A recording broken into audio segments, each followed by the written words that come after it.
Isabel Mega, o sonho de Flávio era ter Tereza Cristina como vice, mas ela já recusou, já disse que não será, porque o plano dela é estar no comando do Senado Federal, caso Flávio Bolsonaro vença a disputa ao Palácio do Planalto.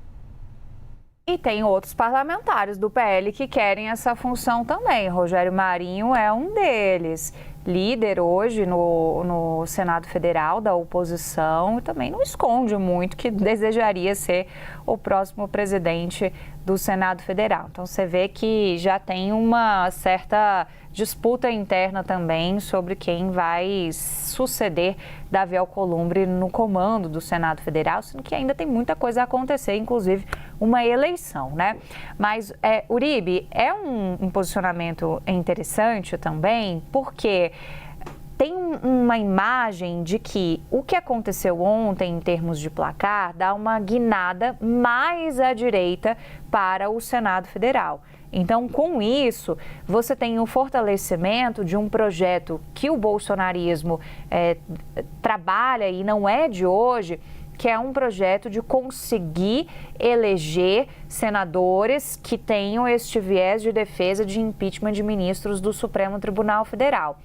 Ontem, esse placar de 42, ele é suficiente para você impeachmentar um ministro da Suprema Corte? Ele ainda não é. Para isso, você precisaria de ter 54 votos, o chamado quórum qualificado.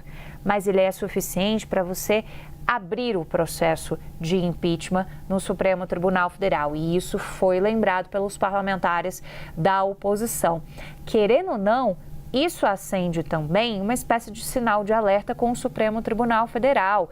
Então, o Supremo tem que olhar também com mais cuidado, porque hoje você tem Davi Alcolumbre com uma pilha de processos, de pedidos de impeachment contra ministros da Suprema Corte, sem se movimentar.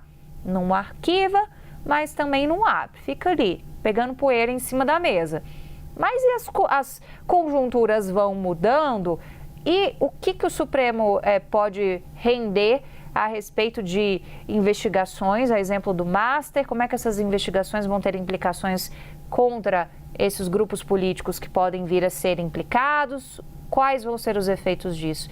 Tem muitas e muitas camadas para a gente entender esse momento do Brasil. É Banco Master, é relação da direita, é o grupo político de Davi Alcolumbre.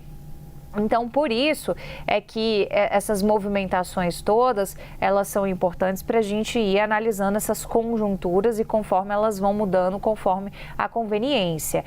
Tinha queixa de parlamentares do PT com influência em seus estados e de outros partidos, do PT não, de outros partidos da base aliada, de que o governo Lula estava olhando muito mais para a eleição do próprio Lula do que para essas distribuições de vagas de Senado e que deveria prestar mais atenção nisso, porque senão teria derrotas para a direita, porque a direita tem um projeto muito forte para ter essas cadeiras de maioria no Senado e com isso ter força para eleger um presidente do Senado que venha justamente do PL, como o Valdemar está insistindo que deve manter essa diretriz.